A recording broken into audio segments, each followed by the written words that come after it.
Hey guys, this is Jason at Keuka, and today we're going to be talking about the level fitting that we have for our cable railing system. 2-inch fitting that fits directly inside this 2-inch post. We have stainless steel cable. This is a 1/8 inch diameter cable. This entire system can be installed with your hands. There's no swaging equipment required. With every level fitting that you get, you're going to get a few pieces.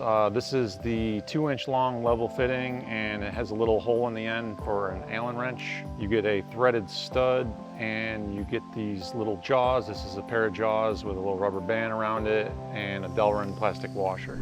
So the tools that you're going to need are basically a set of cutters, a pair of pliers, and an Allen wrench. If you're going to be doing a lot of cable, I recommend setting up a ratchet with a 3/16 hex end. These pliers, these are just a pair of vice grips that have a machined end so that it doesn't scratch up the cable when you bite into it. If you don't have a pair of pliers like this, you can just wrap tape around a standard set of pliers. This is a cable cutter. It actually has a beveled blade on the end, so it cuts it nice and square. If you don't have a cable cutter, you could also use a grinder with just a cutoff wheel on it. All right, so the first step that we're gonna do is we're gonna put the cable fitting onto the cable, slide our threaded stud on, and we're gonna put the smaller end of the hole onto the cable first, with the larger hole facing out. Our jaws, and we're going to push them on here with our fingers, and we're just going to slide them on just enough where there's about 1/8 of an inch of cable exposed at the end of the jaw.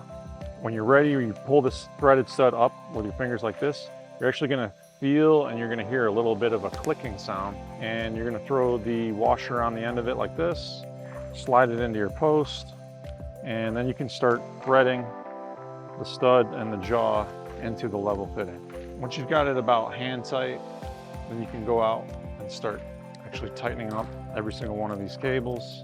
Tensioning order typically is you want to start with the cables in the middle first and then work your way out, up and down until the whole system is tightened up. So that's pretty much it. Just get all your cables nice and snug. We try to make this as easy as we can on you, so that the installation goes nice and smooth. Thanks for joining. We'll see you on the next one.